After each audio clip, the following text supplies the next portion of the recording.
Glock.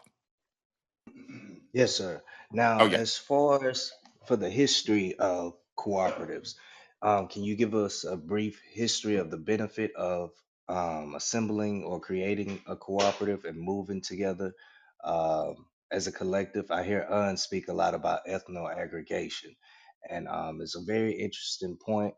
I'm pretty sure a lot of people have heard of Dr. Claude Anderson, not to say that this is based on Dr. Claude Anderson, but he does have some similar points about us moving as a collective economically. So would you advise or give a brief history on what a cooperative is and how beneficial and successful that has been in the past all the way into today's time? Yeah. So cooperatives are not new. You see, again, that is the reason why we have to be conscionable about these narratives that are presented before us. Um, and what cooperatives are? They are a group of like-minded individuals who pool their capital resources together to purchase products and services and distribute amongst the group. So we take care of our own social economic needs within that organization by utilizing the pooling of our resources, and we create a form of purchasing power to where instead of going and buying retail or depending upon someone else to provide us the services I or thought that was products only that a we dream. deal with, right? We do that ourselves at a deep a wholesale discount, right? So now we're not paying and we're not subject to those higher prices and whatnot because we offset it because of our purchasing power. So cooperatives, the origination of the cooperatives was in the 1800s, mid to the late 1800s, right? So the cooperatives, there was three major cooperatives that are still in existence today that we are currently members of, that people know nothing about. And I won't go over those. I won't go over these three specific ones.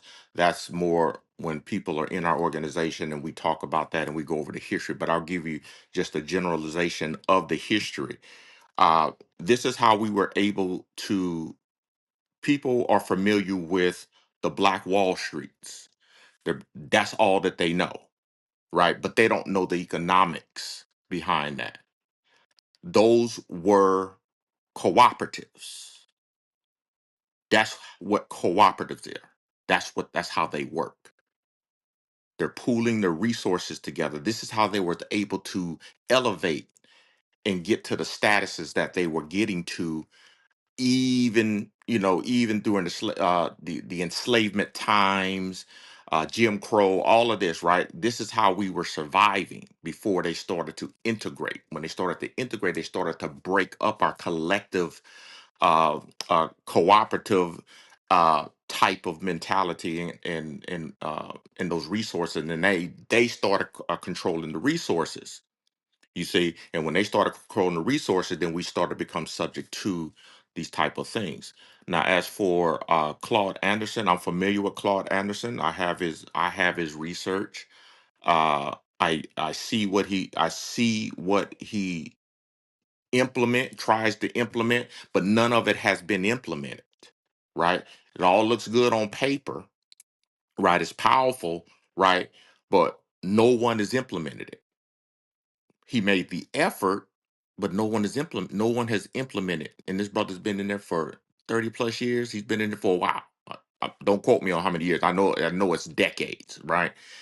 And all through this time, none of our people has actually gravitated towards him to utilize his method that is not new. We see it every day. We see the structure and what things that we need to do. We're the only ones who have implemented it. Not only implementing it, right? But because the first thing that you need to do to implement co-opinomics, you got to find the like-minded individuals to pull to first you have to educate them to see what is going on, what the plan is, how we need to do it, right? And then you got to get them comfortable in it. And then they have to relearn what they've been indoctrinated with, right? Now, the indoctrination is not really a bad thing to the sense because people are actually doing what we're talking about, but they don't see it from the perspective that we're doing it because they're only on what we call one side of the ledger, which is they are acting in the capacity of the as the end user, right? They don't know how nothing works. They just know it works, so they want to use it. So they're classified as the end user. So what we do is we open up those books where now you see both sides of the ledger. Now you can control and understand what one side of the ledger is doing, so you can understand how it's offsetting on the other side of the ledger. I do have a question. This is Amber Tanen, and shout out to you and your entire team. I'm a moderator with the Thinking Out Loud Squad. And I wanted to ask, what are the benefits of acquiring unincorporated land and some of the steps that you feel people need to take to go about that process correctly? All right, so what we're doing is so let me correct that on unincorporated land.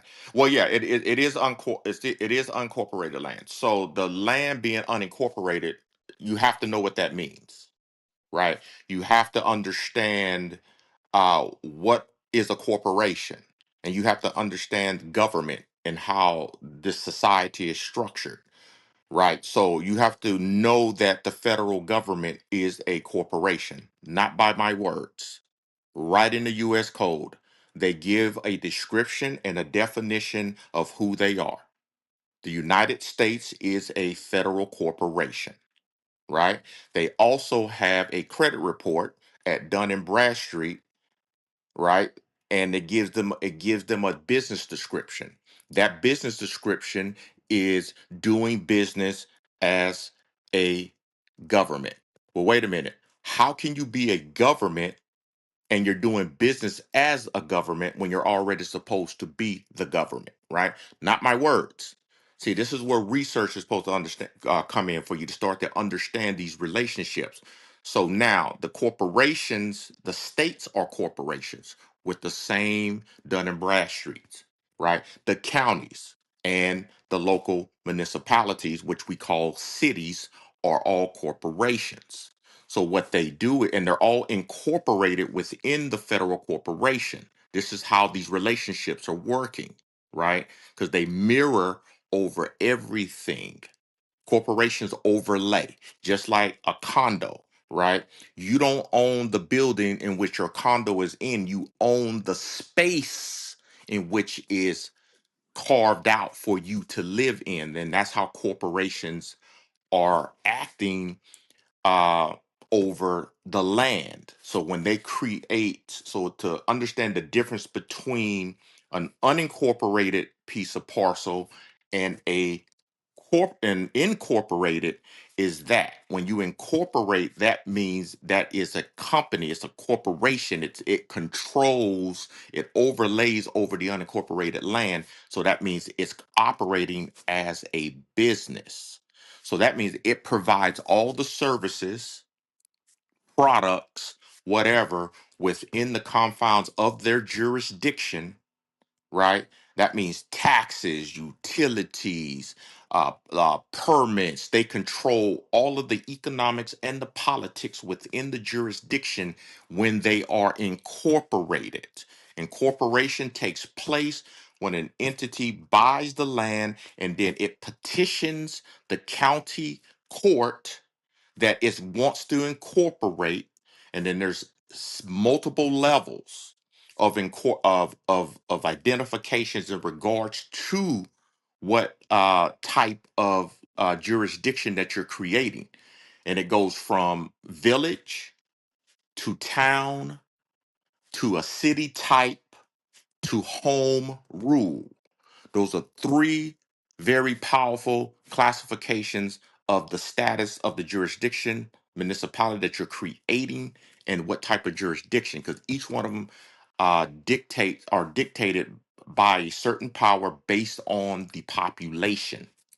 So if you live in a city or or wherever close by. And if you ever driven down the road and you get to a sign where it says you're leaving the city limits, or I mean not the city limits, or you're leaving a area where maintenance ends here, or this city's maintenance ends here, that means you're moving into an unincorporated area. And what that means is that they do not provide any services, or they have no control or any power over that land because it's not incorporated within their jurisdiction. So you have two separate jurisdictions. So what makes the city's jurisdiction different? Their county. The county is its own jurisdiction. So if you're in a county, the county has the jurisdiction over the whole land. So when the city comes in and incorporates a parcel, they're cutting out their jurisdiction within that county. So in the county, the head law enforcement in the county is the sheriff. When a city incorporates, it becomes its own jurisdiction. So they hire their own law enforcement. Even though the sheriff has jurisdiction over the county, it cannot enter the jurisdiction of the city without some type of written contract or permission to come into that jurisdiction. You see what I mean? And likewise, so anything you're outside of an incorporated area and something goes down, the local police department within the jurisdiction of that city cannot respond to anything outside of its jurisdiction. The sheriff has to take place in that. So now the difference, I'm here in Texas. So the difference, a village, that is so many people that you got that you can establish yourself as a village, right? So now you would have to abide by the state statutes based on your population. Now, when you get to a town, that's a certain population that you have to be classified as a town. And then when you go up to a city one, city two, whatever, you have to have a certain amount of population there to classify for those. And you still have to use the statutes as your rules, right? But once you get to 5,000 or more in population within your jurisdiction, you fall up under what they call home rule. And what home rule is home rule gets to write their own ordinances. They get to write their own laws as long as they don't conflict with the state laws, right? So that means if there's laws on the books that are not on the state and you write them as ordinances within your home rule, they become rule of law within your jurisdiction. Okay? So that's what that is. I really appreciate that explanation. I heard you state that we're typically familiar with only one side of a ledger. Can you expound on the understanding of knowing both sides of a ledger, please? Yeah, so both sides of the ledger. So what that means is that we operate on one side of the ledger. We don't understand finance. We don't understand business. We don't understand what capitalization is, and we don't understand what money is in regards to anything, right? We think that when we see Federal Reserve notes, right, we classify that as money. It is not money. It is currency. And when you break down what currency is, right, you're using it in lieu of money. In lieu means instead of. So if you actually take a Federal Reserve note and you actually sit there and look at it and read the face of it, which people don't do, right, you'll see that it is a note. And a note under the law, which is UCC, which is Uniform Commercial Code, is a negotiable instrument. There is no such thing as money, right? So this is what I mean by you're only operating on one side of the ledger because you're not understanding the paper or the business transactions or personal transaction that you're doing, and you're not understanding the methods and the tools that you're utilizing, and you're not paying attention to how you're operating and what capacity in which you're operating in society, right? So these type of things are forms of contracts, and contracts in regards to negotiable instruments, of which are contracts. So let's explain what negotiable. Let's explain what a note is. A note is somebody promising to pay money, is obligating themselves to pay money to another party, and this is what classifies this as a negotiable instrument.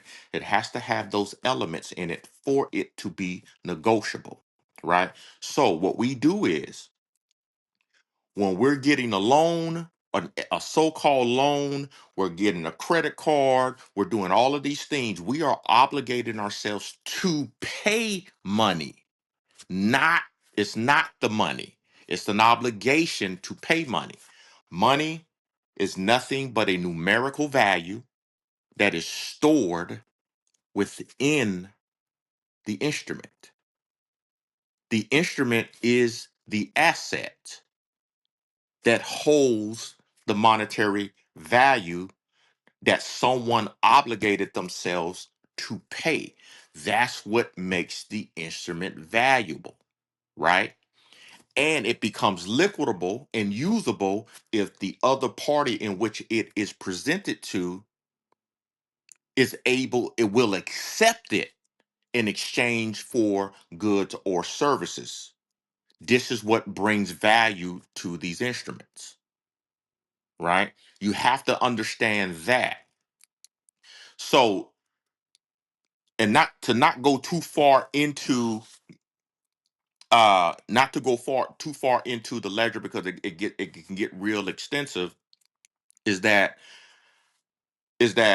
banks don't loan money. Not my words, but people don't want to hear that. They're taught one thing, so they run with that. And it's okay, because when we're growing up, we're taught by, our parents are taught by their parents and their parents, and then and them as parents are then teaches us. But then it's our job is to break that cycle of ignorance, right? By researching. Banks don't loan money. So if you understand negotiable instruments and you understand that there is no money, then you would see that you're the one that's creating the money by obligating yourself, like what I just mentioned. You obligate yourself to pay X amount of money, and then you sign this piece of paper. What you don't know is that paper, which is the promissory note, and it doesn't matter if it says promissory note or not, it has to have those elements in it. If those elements are obtained inside of that element of that document, whether it's an application or whatever, and it's a promise to pay money, right? It is a negotiable instrument, and the banks love that. But you don't know what you're doing. So you just created a negotiable instrument. It's not worth anything yet. What would you think would make it valuable? I just mentioned it. It has to be exchanged for something of equal value for it to be valuable. So what is the bank offering? So remember, this is an offer and acceptance. Two sides of the ledger. There's always an offer and there's always an acceptance. And when those two come together, that means there's a meeting of the minds. I promise to give you this in exchange that you promise to give me this. And that cancels out and balances the ledger. So if you give, to give you an example, if you're buying a house and you sign a promissory note for $100,000 and you give it to the bank in exchange for a loan, you have to ask yourself, okay, I'm giving the bank this. I understand this is a $100,000 negotiable instrument. So what is the bank giving me? I just told you what a Federal Reserve note is, right? It's also a promissory note. You're exchanging one obligation for another obligation, right? And that should zero out the contract? Why do you still owe money when you're the one that funded the deal? How did you fund the deal? So this is the other side of the ledger. When you give them that note, you're transferring it. When you transfer that note to them, that's what you call negotiation. That's transfer by negotiation. You are negotiating that instrument by transfer by delivering that negotiable instrument to that bank. That is currency to the bank. So, what does the bank do with that? They're going to endorse it. When they endorse it, they accept. Remember, let's use the terminology. They stamp that document, that negotiable instrument. And then don't they set you up an account when you're going, so we're going to get you a loan account, right? That loan account is short for accounting. So now you need a system that is going to record the accounting. It's a non-interest bearing checking account. When they stamp it. It's the equivalent of them stamping a draft or a check or your paycheck or whatever when they're getting ready to deposit it inside of a non-interest bearing checking account. So when they deposit that note into a checking account, which they didn't disclose to you, because only thing they disclose to you is that they have an account. You have an account, but there needs to be something that records the transactions, and a bank account is what records those transactions. So now something miraculously just happens when they deposit that note into that checking account. Two things take place. It's recorded as an asset, and it's also recorded as a liability. That's what I mean by two sides of the ledger. You can't have a credit on one side without a corresponding liability on the other side.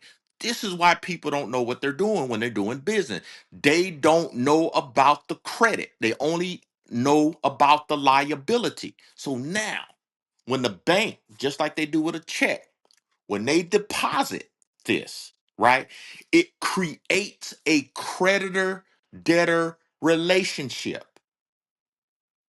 Who do you think the debtor is? Let's go to the checking account. When you deposit your paycheck into this checking account and the you transfer it by negotiation after you sign it, they deposit it. Who's the debtor? The bank. Because if you come back and you want your money, you got to pay bills and whatnot, right? Don't they got to pay you back? Don't they got to give you the money? That's the actions of a debtor. So this is why banks don't loan money. Because if they deposit the money into the account, they can't loan it out if you got to pay your bills. That's the logic that you have to utilize. That's the baseline logic that you have to look down on how they're doing this, right? But when you're dealing with the promissory note aspect of it, they don't inform you. They loan you back they loan back the liability. You don't owe them anything. But because you ignore the accounting and you ignore the fact that it's been deposited, because you don't know that, because you're not equipped to understand what business is and accounting is, right? You don't know the ask for the accounting on how the loan was funded, because the accounting, be honest, the accounting, if they show you the accounting, it will show you how the loan was funded. Correct? Because if you deposit your paycheck into that bank account, you know how that account got funded, don't you? By your check. But So So, you got so to in think this, about this. Oh, go ahead, Amber. so in that instance, would financial institutions be using negotiable instruments to create creditor and debtor relationships between two parties or entities? No, between you, the relationship is the depositor and the bank.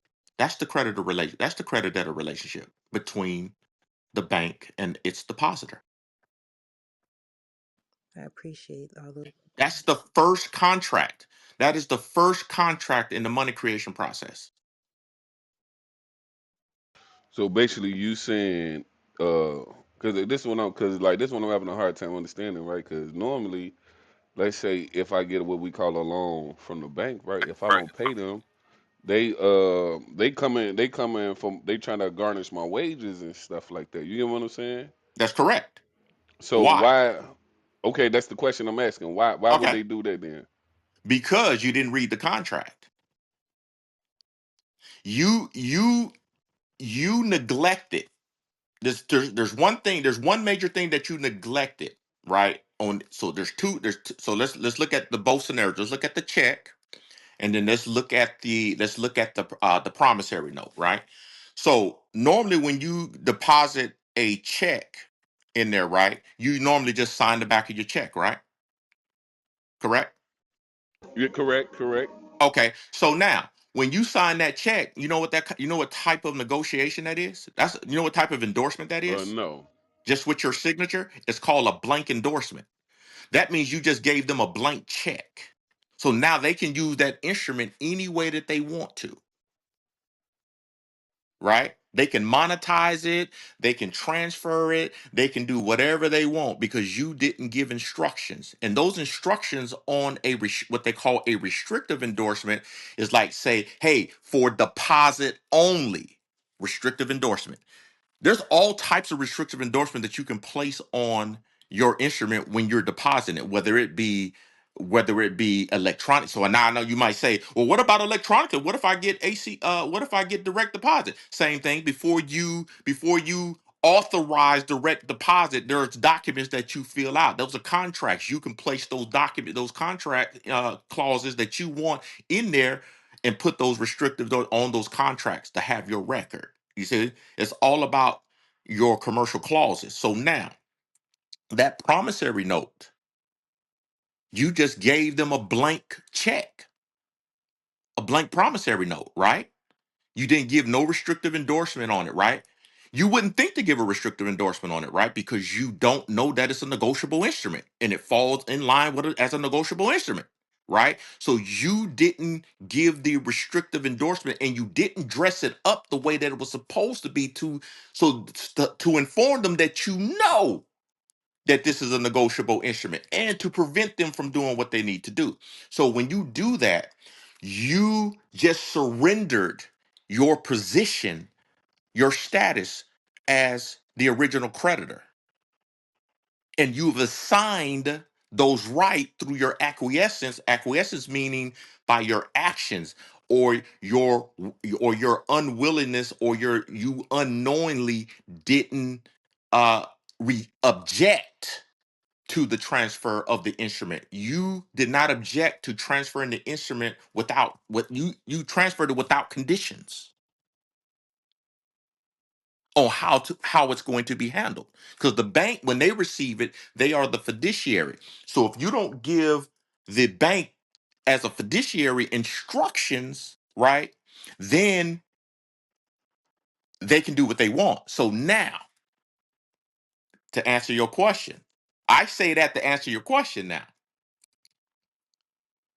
When you're paying your bills, when you're paying this debt back, right? In what capacity are you paying it back? The debtor, correct? So now, not only did not object to it, now you're acting as the debtor, which solidifies their position because they know commerce and you don't.